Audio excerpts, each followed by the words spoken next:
대한민국 최고의 정치 분석가 유승찬 정치 컨설턴트 나오셨습니다. 안녕하세요. 네, 안녕하세요. 반갑습니다. 오랜만입니다. 네, 오랜만입니다. 자, 유승찬 대표는 스토리닷이라는 정치 컨설팅 회사를 운영하고 계시고요. 정치인들에게 깊이 있는 분석과 영감을 늘 주고 계십니다. 최근에 명태균 게이트를 보면서 하실 말씀 많으실 것 같아서. 아니, 별로 없어요. 저는 명태균. 네. 다행입니다. 하실 말씀이 많으시면 한 3시간 했어야 되는데. 네, 전혀 모르는 사람이었고요. 우리가 사실 약간 자괴감이 듭니다. 약간 마음이 상하신 것 같아요. 네, 마음이 상했고. 근데 저는 원래 보수 쪽을 안 해서 네. 모르는 게 당연하다고 생각했는데 네. 이 보수 쪽을 하시던 분들도 몰랐던 사람이더라고요, 대체로. 아, 그래요? 예, 예. 대체로 몰랐던 분인데 이렇게 대한민국을 들었다 놨다 하고 있습니다. 약간 이 명태균의 나라 같다는 생각이 들었어요. 한 2달간. 그렇죠. 명나라. 네, 뉴스가 네. 다 그쪽으로 도배가 네. 돼가지고 저는 네. 이게 뉴스를 보기도 싫더라고요. 네. 저도 같은 심정인데 네. 계속 봐야 돼가지고. 네. 그래서 살이 좀 빠졌습니다. 네, 많이 보세요. 네. 이게 이제 대통령 부부의 부적절한 언행을 명태균 씨가 이제 폭로하고 하면서 이 명태균 게이트다 이렇게 말할 정도가 됐습니다. 정권 최대 고비라고 해도 될 법한데요. 매일 쏟아져 나오는 뉴스에서 우리가 한 발짝만 떨어져가지고 이 사안을 좀 종합적으로 보았으면 좋겠습니다. 이 대통령 부부가 사실은 처음부터 이상한 말과 행동을 많이 했어요. 네. 정책이나 인사도 그렇고요. 심각성으로 보면 이 공천 개입, 대통령실 이전 이것도 심각하고 도이치모터스 의혹, 불기소, 그다음에 이태원 참사 대응이나 의료 대란 무엇 하나 심각하지 않은 게 없습니다. 자, 이게 셀 수 없을 정도인데요. 보시기에 한 정부 안에서 집권 전반에 이렇게 사건 사고가 많은 적이 있었습니까? 제 기억에는 없었던 것 같아요. 예. 네. 제 기억에도 없는 걸 보니 맞는 것 같습니다. 네, 네. 2명의 기억이 없으면 맞다. 네. 네. 처음에는 천공에서 이제 명시로 옮겨갔죠. 그러니까요. 예. 예. 이유를 사람들이 찾지 못했잖아요. 예, 예. 왜 저럴까, 예. 이런 거에 대해서. 예. 자기들끼리도 경쟁하는 것 같은 느낌도 들었는데, 역대 정부하고 비교했을 때 윤석열 정부의 본질적인 문제와 한계는 뭐라고 생각합니까? 하시죠? 제가 뭐라고 생각합니다고 이렇게 얘기하다가 말 끝을 제가 약간 예. 마무리 못한 게 갑자기 우리 오 박사님이 슈퍼챗을 해주셔가지고, 아, 네. 죄송합니다. 중요하죠, 네. 네. 유승찬 평론가님보다 네. 그쪽에 눈이 더 갑니다. 네. 자, 다시 여쭤보겠습니다. 네. 자, 역대 정부하고 비교했을 때 윤석열 정부의 본질적 문제와 한계는 뭐라고 보세요? 일단, 여러 가지가 있는데요. 예, 예. 딱 2가지 키워드로 말씀을 드리면, 예. 역대급 무능과 독선이라고 예. 봅니다. 역대급 무능과 독선이다. 이렇게 무능한 정권을 본 적이 없습니다. 예. 예. 그리고 이게 약간 검찰 정권이 갖고 있는 근본적 한계가 아닌가. 아, 그래요? 이게 한국 사회에서 검찰이라는 것이 이제 갖고 있는 독점적 지위와 이 권한이 있지 않습니까? 위계 질서도 있고. 예. 이런 데 있다가 이 정치라는 영역에서 그것도 갑자기 대통령이 됐잖아요. 예. 도무지 정부가 뭔지, 정치가 뭔지 전혀 이해하지 못하는 예. 이 상태에서 대통령직을 수행하고 있다라는 생각이 좀 들고요. 그래서 이번 저는 이제 기자회견 보면서 예. 여러 가지 얘기가 있지만 일단 대통령 다움을 찾아볼 수가 없었어요. 아, 네. 대통령 다음이 전혀 없어요. 그래서 어떤 사람들은 좀 불쌍하다고 얘기까지 하더라고요. 저는 불쌍하진 않아요. 대통령이 예, 불쌍하진 더 않았는데 불쌍한 것 같긴 한데요. 대통령 다운 모습이 전혀 없고 예. 대통령이 따로 있고 예. 그런 느낌도 들잖아요, 우리가. 변화하러 나온 느낌이었고 너무 비겁하고 전체적인 그 사안에 대해서 예. 앞뒤도 안 맞고 횡설수설하고 예. 뭐 이런 상황들이어서 이게 지금 이 가족비리 대처 능력도 그렇잖아요. 정치라면 이게 전략적으로 리스크 관리를 해야 되고 그렇죠. 그리고 역대 정부들을 교훈 삼아 봐도 예. 그 김대중, 김영삼, 노무현, 이명박 정부 다 임기 내 가족들이 구속이 됐습니다. 예. 그러니까 리스크 관리를 한 거죠. 네, 리스크 예. 관리를 한 거고 예. 왜냐하면 가족비리 문제는 굉장히 민감하기 때문에 예. 특히 뭐 이명박 전 대통령 같은 경우는 형 그게 뭐라 그랬죠? 만사형통이라고 했잖아요. 예, 그렇죠. 그 절대 권력자를 예. 구속, 그러니까, 정권 안에서 구속됐고, 예. 김영삼 전 대통령은 심지어 검찰에 전화해서 내 아들 잡아가라. 그랬죠. 예, 이렇게까지 얘기했죠. 예. 그러니까 이것이 정치의 하나의 흐름이거든요. 가족의 네. 문제가 생겼을 때는 네. 이거를 내 임기 안에 예. 내가 힘이 있을 때 해결을 하는 것이 낫다. 대체적으로 그런 판단들을 해왔거든요. 예. 근데 지금 정부는 그런 게 없다. 네. 아까 말씀하셨던 것 중에 제가 인상적인 게 좀 있었어요. 뭐냐면 검찰 정권 이어서 검찰의 그 위계 질서 이런 것들이 정부의 무능과 독선에 영향을 미쳤다라고 말씀하셨어요. 예, 근데 예. 검찰이 위계 질서가 확실하고 그곳에서 평생을 일했던 사람들이 정부를 주도하면 독선적인 건 제가 알겠거든요. 예, 예. 근데 이게 왜 무능하고도 연결된다고 보시는 겁니까? 일단 예. 이게 참 우리나라 리더십과 관련해서 보면 예. 이게 리더십과 관련된 문제잖아요. 예. 리더십은 지금까지 이제 미국이나 리더십 연구하는 사람들에 의하면 예.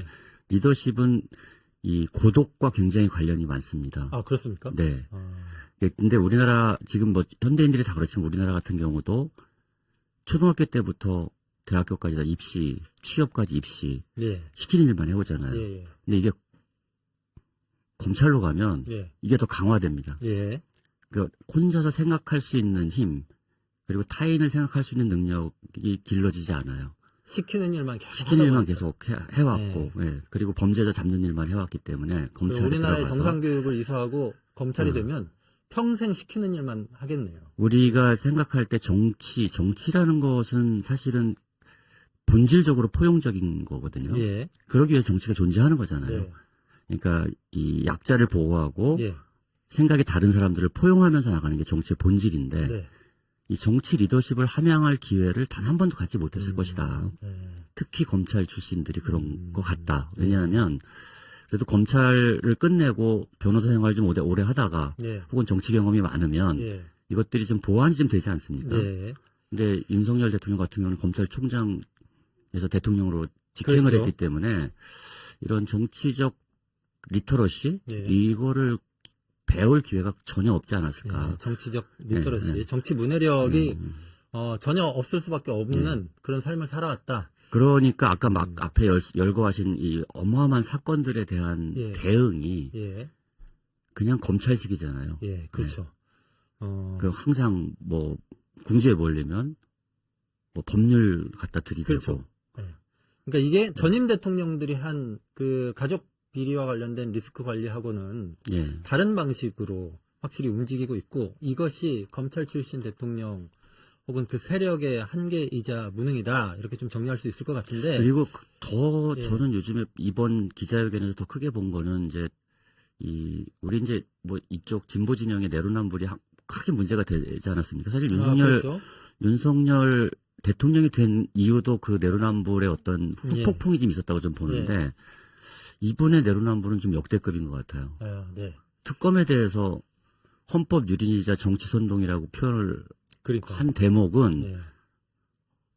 그걸 잊어버렸을까요? 박근혜 탄핵 특검 하신 그러니까 확실히 이분은 좀 그런 게 있는 것 같습니다.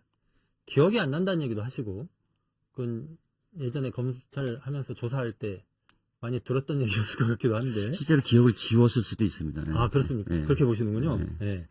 자, 이 윤석열 정부가 어떤 문제를 갖고 있는가를 좀 짚어보고 있는데요.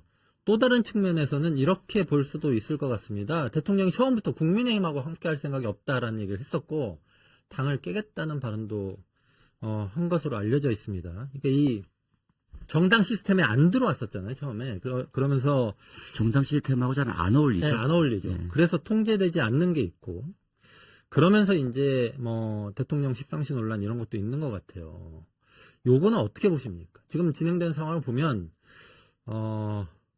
이 며칠 사이에 또 한동훈 대표나 등등 해가지고 다 봉합하는 분위기로 네, 가서 네.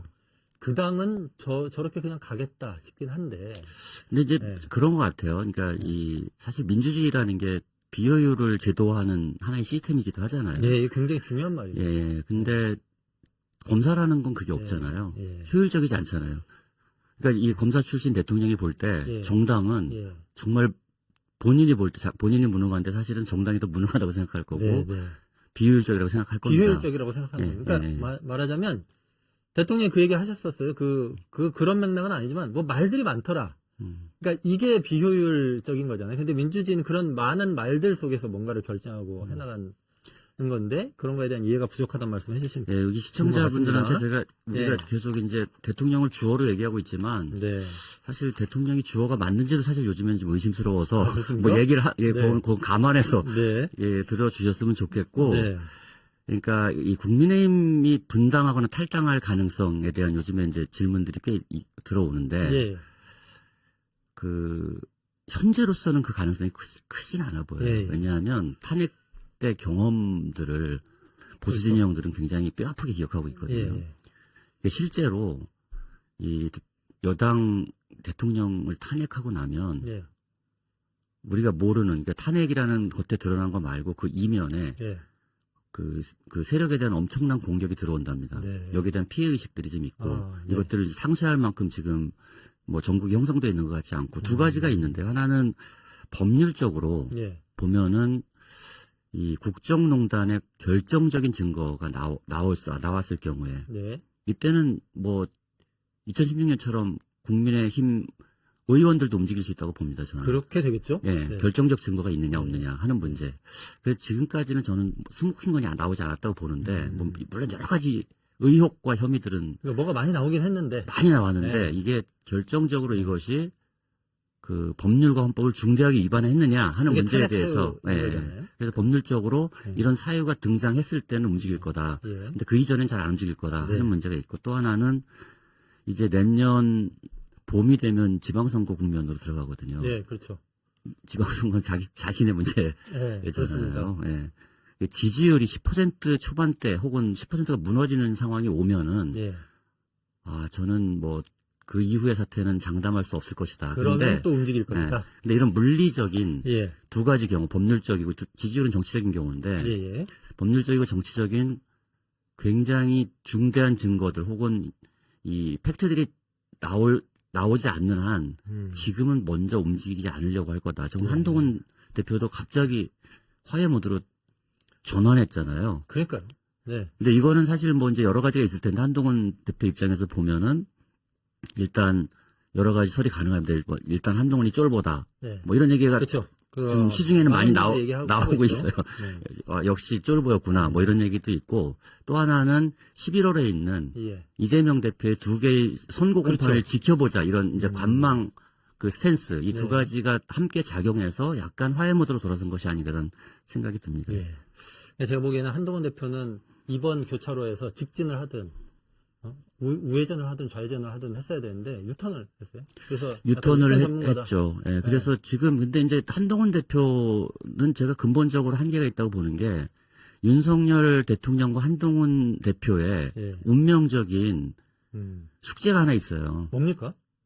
김건희 특검을 해야 됩니다. 그러니까 그쵸. 지금 이게 민심은 다 뭐 개각 뭐 혹은 청와대 비서진 개편 이런 얘기 하지만 사실 민심은 김건희 특검을 하느냐 그쵸. 마느냐. 특히 TK나 70대 이상의 국민의힘의 핵심 지지층에 균열이 생기기 시작했잖아요. 최근 지지율을 보면.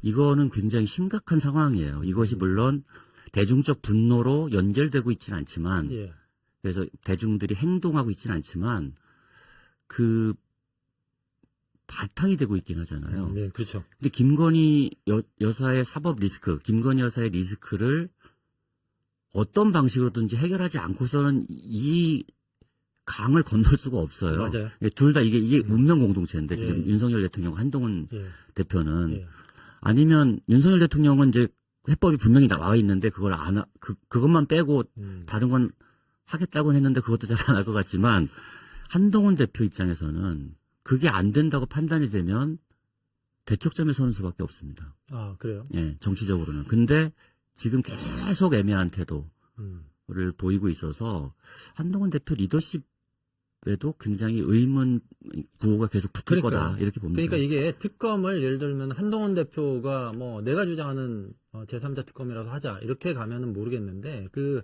애매모호한 태도를 취하면서 정말 국민이 낼 수능이니까 킬러 문항, 특검 요거를 지금 아무도 못 풀고 있어요. 아무도 못 풀고 있죠. 특히 여당 쪽에서 못 풀고 있고. 너무 어려워요, 문제가. 그리고 민주당은 이제 알아서 한동훈 관심법으로 들어가서 한동훈이 원할 만한 특검 지금 맞아요. 개정안을 문제 지금 난이도를 만들고 좀 낮췄는데? 낮췄죠. 그것도 안 풀겠다고 지금 이러고 있는 상황입니다. 특검이 확실히 이제 이 전국의 어떤 갈림길이 될 거라고 하는 건 분명한 사실입니다. 그리고 더불어서 대통령이 하겠다고 한 게 몇 가지 더 있었어요. 그 중에 인적쇄신. 요거는 어떻게 될 거로 보십니까? 인적쇄신은 저는 이제 내각은 사실은 이게 이제 전국의 중대한 변화가 되려면 저는 뭐 거국 중립내각 정도의 내각을 구성해야 거국 되는데 중립내각. 그러면 이제 그거는 제가 친윤석열 내각을 넘어서는 거죠. 그렇지 않고 지금 거론되고 있는 인물 뭐 가령 예를 들어서 추경호, 원희룡, 주호영 이 정도 수준으로는 전국에 전혀 영향을 못 미칠 것 같고요. 그리고 그건 쇄신이 아니지 않습니까? 쇄신이 아니라 오히려 친윤 강화. 그러니까요. 그죠? 친윤 강화라고 봐야 될 것 같고. 근데 그런 발상의 전환을 할 것 같지는 않더라고요. 제가 지난번 간담회를 보니까 뭐 밀려서 뭐 하게 되면 하고 뭐 이런 정도의 느낌으로 저는 받아들였거든요. 특히 이제 국무총리를 포함하면 이제 야당의 추인을 받아야 되기 때문에 뭐 되게 어려움이 있을 거고 가능한 건 이제 청와대 비서진을 개편하는 건데 그것도 지금 뭐 거론되는 인물들로 보면 그게 쇄신일까? 뭐 이런 생각이 들긴 합니다. 하여튼 뭐 내각이든 청와대 비서실이든 인적쇄신은 별로 기대할 게 없다 이런 말씀을 해주셨습니다. 제가 보기에는 이제 인적쇄신은 아니고 휴대폰 쇄신. 휴대폰 바꾸겠다고 그랬잖아요. 그래서 누가 뭐 그런 얘기를 하던데 대통령한테는 술을 빼앗고 김건희 여사한테는 핸드폰을 빼앗고 그러니까요. 이준석은 마이크를 빼앗아라 뭐 이러면 한국 정치가 좋아질 거라는 얘기를 하던데 그렇습니까? 휴대폰이 중요하긴 한 것 같습니다.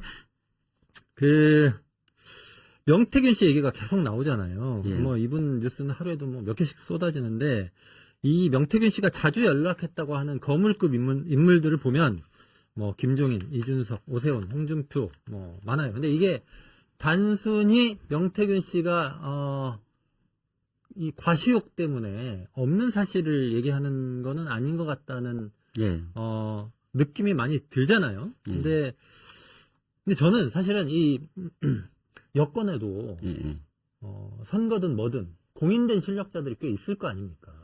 뭐 있겠죠. 저는 잘 몰라요. 모르시잖아요. 여권 아니시니까. 근데 아니 보수 쪽에 선거를 많이 하는 딱히 보수라고 볼 수는 없지만 우리 박성민 대표 요즘에 방송에서 활약 많이 하고 계시잖아요. 박성민 대표. 근데 제가 들은 바로는 그분도 명태균 씨를 몰랐대요. 그래요? 그러니까 실력 있는 기획자나 전략가들은 모르는 분인데 대체 왜 여권의 많은 정치인들이 명태균 씨와 엮였을까? 이게 참 궁금하더라고요. 저는 이제 이거를 저도 궁금한데요. 이게 이제 뭐 여러 가지 그냥 단순하게 얘기하면 정치가 지나치게 진영화됐기 때문에 진영화됐기 때문에 가령 보수는 TK, 뭐 진보는 호남, 이쪽에 가면 그쪽에 실력자들이 있을 거 아니에요. 그쪽에 실력자들이 그렇겠죠. 중앙 무대는 진출 안 했지만 뭐 실속을 챙겼을 수 있다. 그래서 저는 뭐 이분을 전략가나 컨설턴트로 부르는 거 좀 불쾌하고요. 그냥 브로커라고 불러주셨으면 좋겠고. 기분 나쁜 게 많으세요? 아주 전형적인 정치 브로커라고 보는데. 아는 사이가 아니었다는 것도 기분이 나쁘셨고. 근데 이게 좀 저는 이번에 여러 가지 이제 정치 세계 뭐 트럼프 당선도 우리가 예상했던 것보다 훨씬 크게 이겼잖아요. 트럼프도. 그래서 저는 요즘에 보면은 전략의 시대가 저물고 주술의 시대가 왔다. 그리고 이념의 시대가 저물고 이 부족의 시대가 왔다. 부족요? 부족. 아까 진영 그거 말씀하십니까? 부족화 현상들이 끼리끼리 이렇게 모이는 거. 부족화 현상이 너무너무 뚜렷합니다. 그리고 지금 여당이든 야당이든 보수든 진보든 가치나 이념을 내세워서 정치하는 정치인들을 보기가 굉장히 어렵습니다.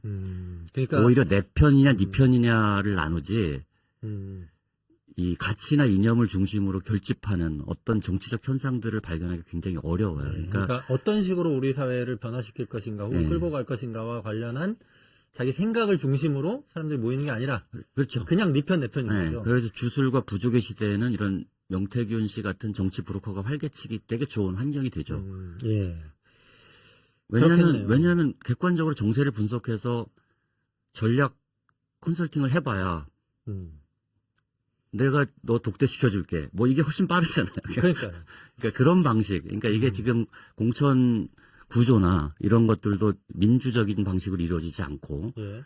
이게 전체적으로 문화 자체가 줄서기, 부족의 시대에 부족장을 중심으로 줄을 서는 문화, 이 정치 문화가 이쪽으로 가고 있기 때문에 예. 이런 브로커들의 역할이 더 커진 것이 아닌가 이런 생각을 합니다. 예, 굉장히 중요한 얘기 해주신 것 같습니다. 그러니까 우리 사회의 정치 문화가 어떤 구조로 과거와 달라졌는가 하는 것이 명태균 같은 사람이 중요 인물로 부각될 수 있는 어떤 조건이었다 이런 말씀을. 그래서 옛날에는 해주셨습니다. 우리가 이제 역사적으로 보면 이제 그 대표적인 게 그 김영삼 전 대통령의 아들이 예, 이 굉장한 그 정권 초기의 역할을 하지 예, 않았습니까? 예, 근데 그땐 이제 아들이었고 예. 뭐 미국은 뭐 대놓고 하지만 예, 예. 근데 이렇게 정말 어떤 관계로 이게 근데 제가 이게 가만히 명태균 씨 그 녹취나 이 뉴스를 보면은 예. 거기도 약간 주술적인 게 좀 그런 게 있더라고요. 있더라고요. 그러니까 예. 청와대 이전 문제에서도 약간 예. 이제 그런 이야기들이 좀 나왔었고 그래서 확실히 뭔가 알 수 없는 그러니까 정치적 판단이 아니라 예. 주술적 판단에 기대는 뭐 그러니까요. 이런 경향성들이 굉장히 커지고 있는 것이 아닌가 이런 생각이 듭니다.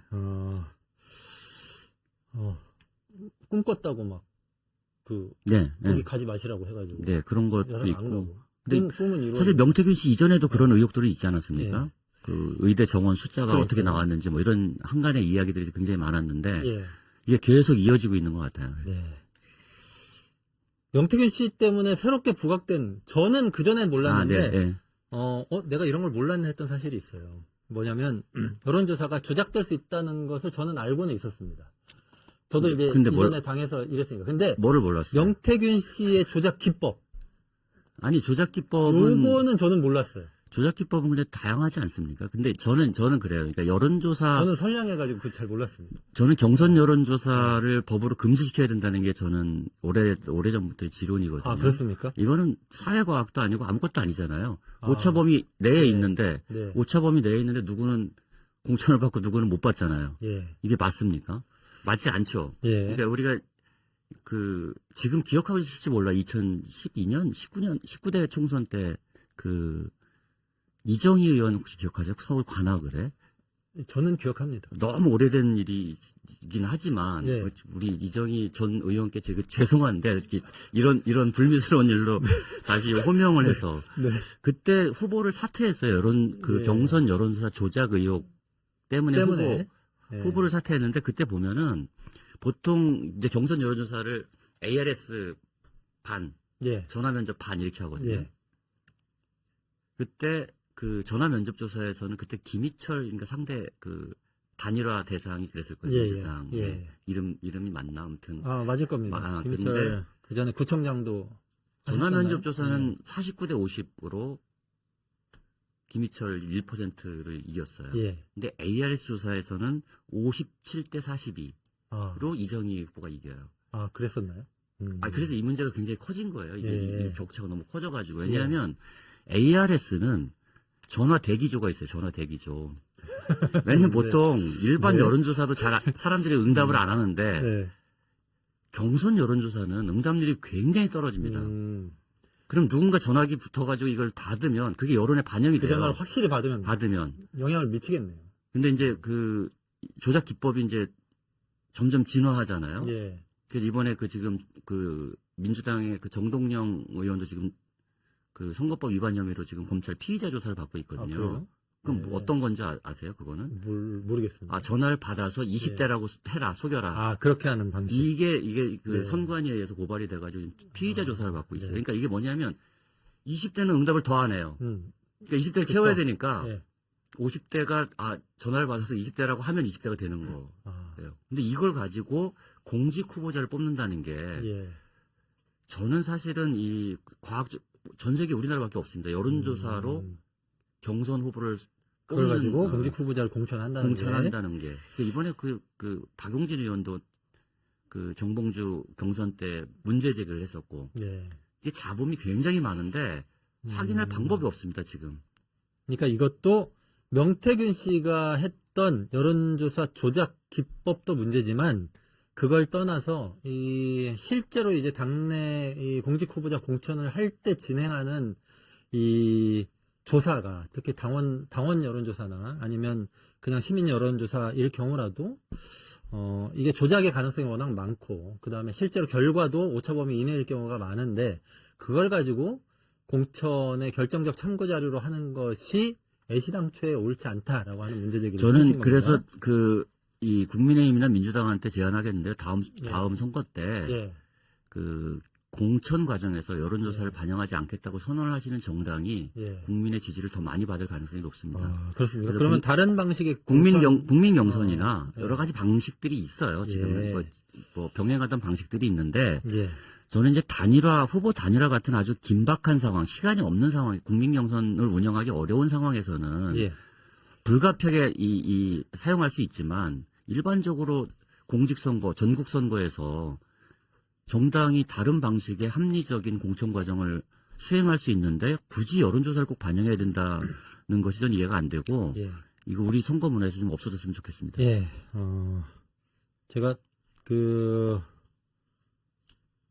유승찬 평론가님하고 말씀을 나누다 보니까 보통은 뭐 한동훈의 성격, 윤석열 대통령의 뭐 성향, 그 다음에 명태균 씨의 여론조사 조작 기법 이런 얘기를 방송에서 많이 하는데 그거 이전에 정권이 왜 무능할 수밖에 없는가와 관련한 구조적 이유, 그 다음에 명태균이라는 인물이 등장할 수밖에 없는 우리 정치 사회의 역시 구조적 변화, 부정적인 방향으로요.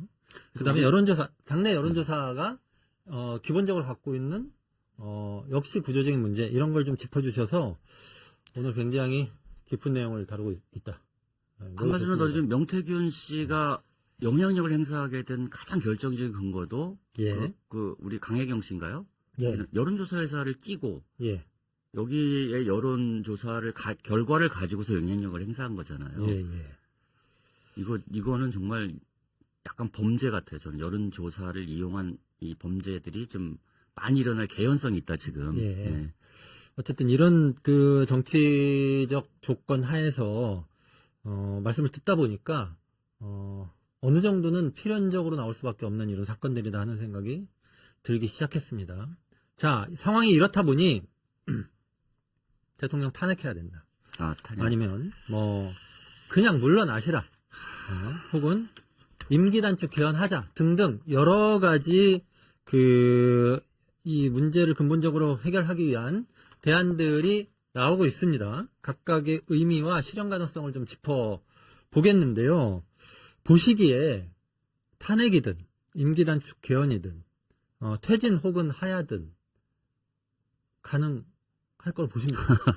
어떻게 제일 괜찮아요?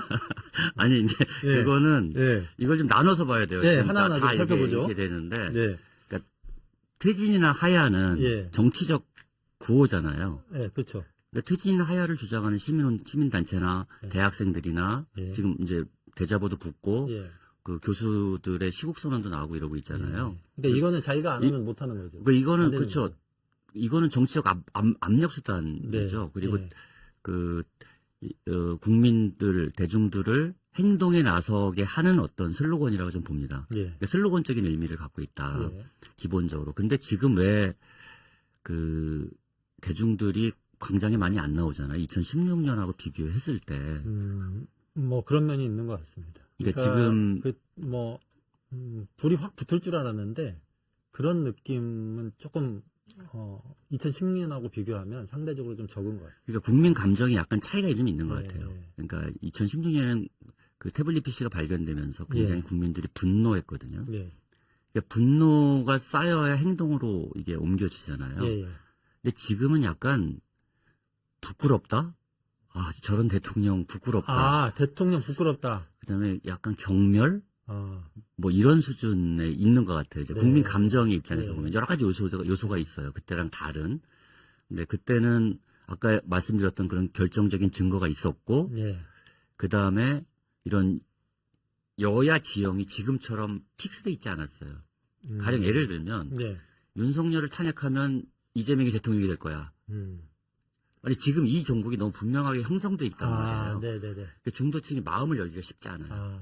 그러니까 마음을 여는데 약간 이게 걸림돌이 있는 거예요. 방파제 같은 게 있어요. 분노의 방파제가 있다. 저는 이렇게 보고 있는데. 네네.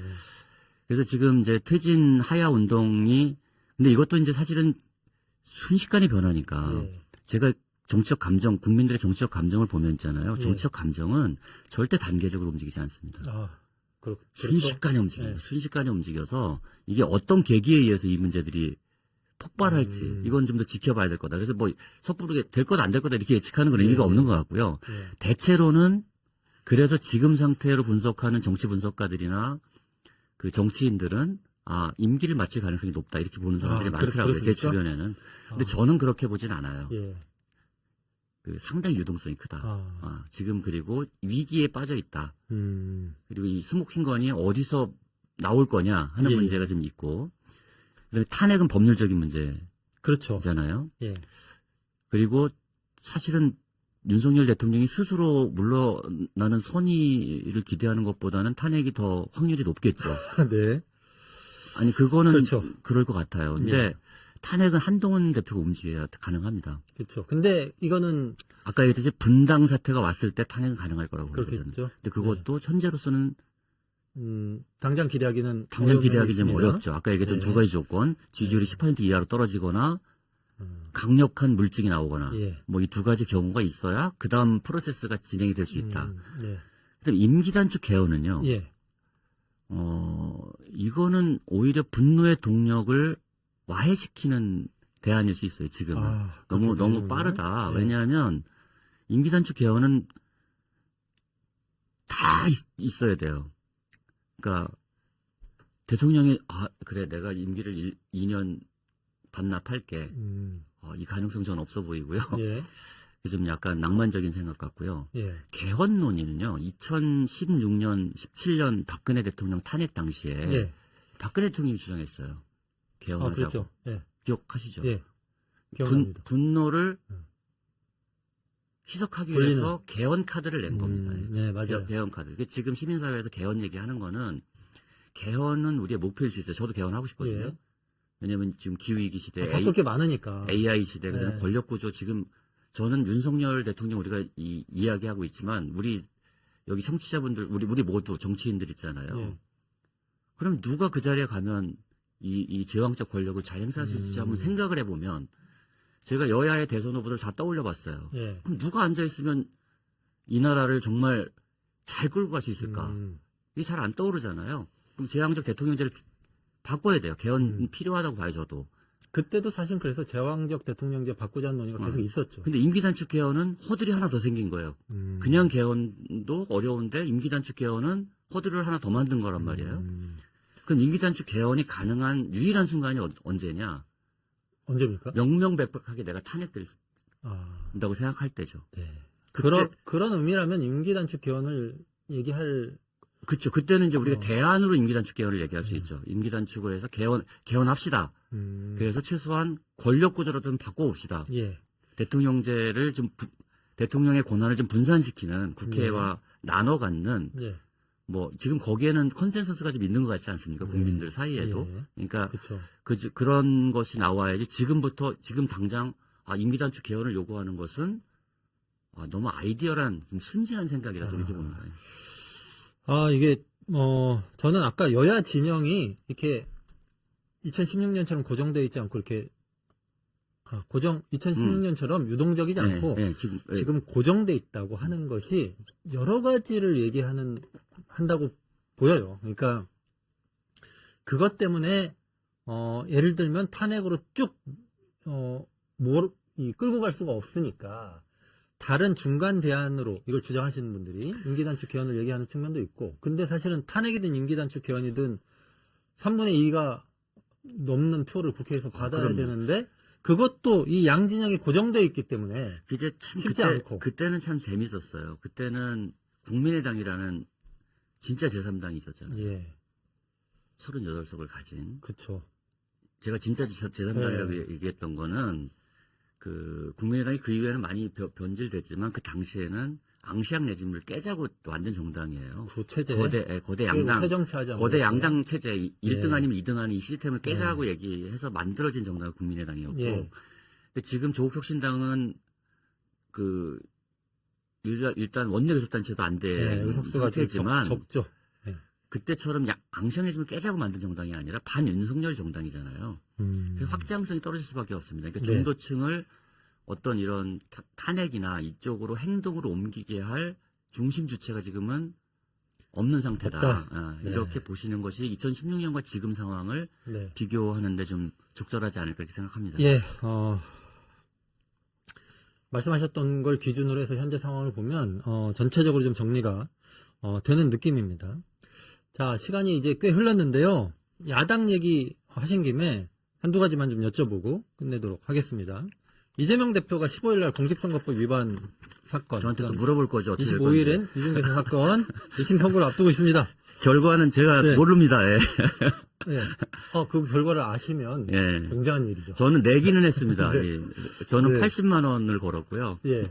80만 원이요? 예, 예. 네. 그러니까 누구랑 내기를 하셨길래? 이거 누구랑 밝히면 이제 안 될 것 같고 예. 그분들은 300만 원, 500만 원을 걸었어요. 그래서 저는 유죄이지만 당선 무효형이 나올 것 같지는 않다는 게 저의 그냥 주관적 판단입니다. 이거는 뭐 네, 그러니까 이재명 민주당 대표가 받을 형이 벌금 80만 원이다 이런 말씀이신 거죠? 네네. 네. 그래서 이재명 대표 결과를 놓고 유승찬 컨설턴트님이 다른 분하고 80만 원을 내기를 했다 이게 아니고 네, 벌금 저는 네. 얘가 어떤 무슨 형이 나올지를 네. 두고 내기를 그런 거죠? 했는데 네.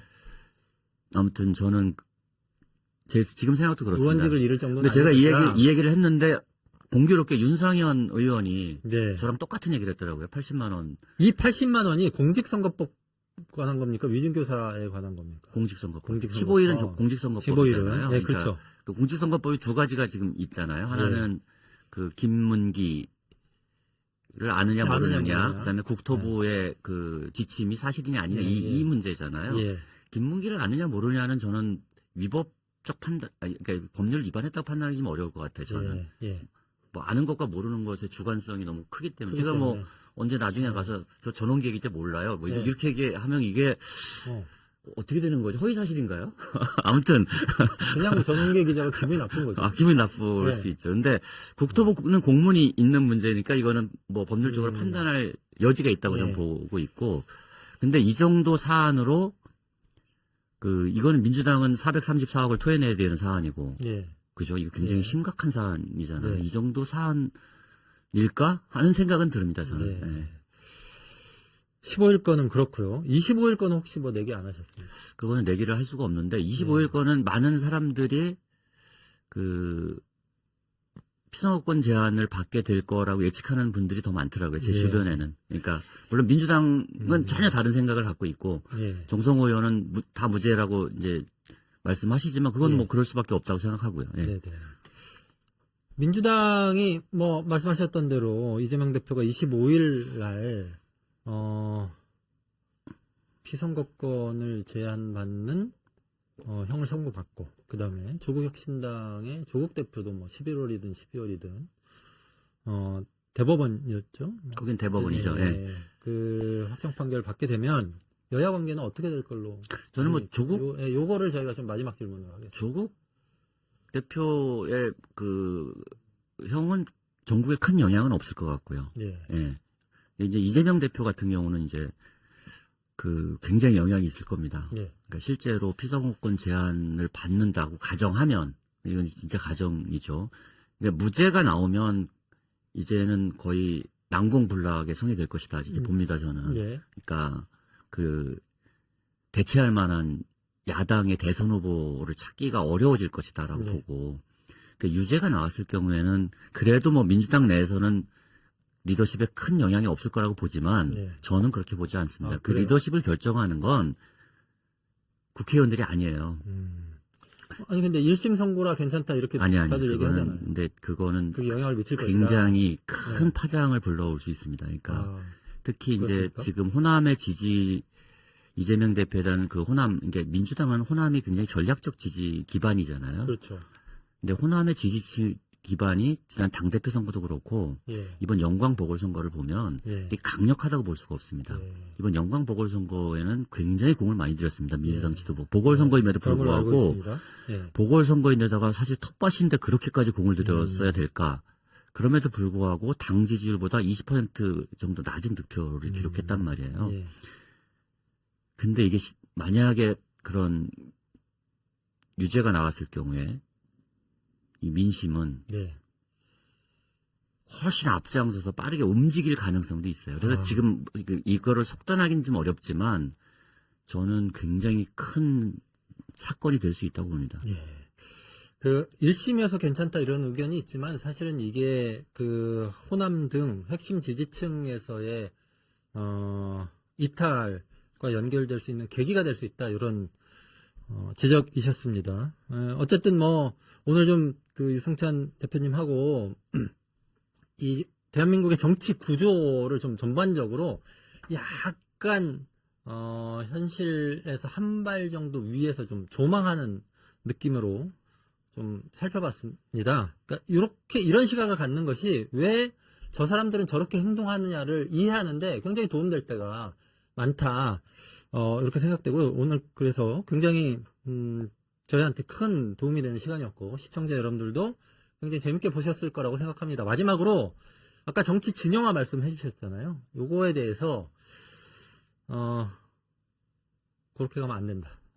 아, 네. 우리 사회에 좀 던지실 말씀이 있으실 것 같은데. 아니, 그러니까 저는 그런 거예요. 최근에 이제 되게 가장 제가 정치적으로 좀 우려하는 건 이재명 대표의 우경화, 보수화 그 경향이거든요. 예. 금투세 폐지 폐지, 같은 거요. 그다음에 그 지금 배임죄도 없애겠다. 기업 예, 배임죄를. 예, 예. 그러니까 좀 우리나라 이제 그 재벌들이 계속 요구하던 것들, 그러니까 보수가 요구했던 것들을 수용하는 것이 마치 외연 확장인 것처럼 생각하지만 사실은 저는 그거는 전략적 오류라고 생각합니다. 예. 그러니까 지금 그렇다고 해서 보수가 이재명 대표를 대거 지지할 것이냐? 예. 저는 그럴 가능성 없다고 보고요. 예. 오히려 진보 내 공간을 만들고 있다. 음, 다른 주자가 들어올. 대체 국민의힘과 민주당은 뭐가 차별화되는 거냐 그러면 예. 이런 의문 속에서 예. 지금 사실은 지난 총선 때 정의당이 원외 정당으로 밀려나면서 예. 진보 블록이 그렇지 않아도 파괴된 상태잖아요. 예. 예.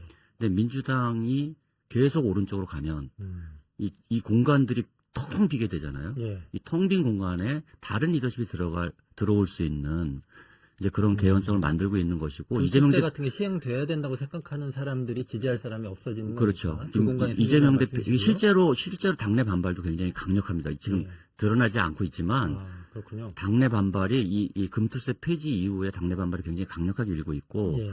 전반적으로 이 금투세나 이 종부세나 예. 그다음에 상속세 지금 이제 제기되고 있는 그 이슈들이 있는데 민주당 다움을 유지할 수 있는 예. 그러니까 사실 이재명 대표는 민주당 후보인데 민주당 다움을 자꾸 후퇴시키면 민주당 다움이 희석되게 되잖아요. 예.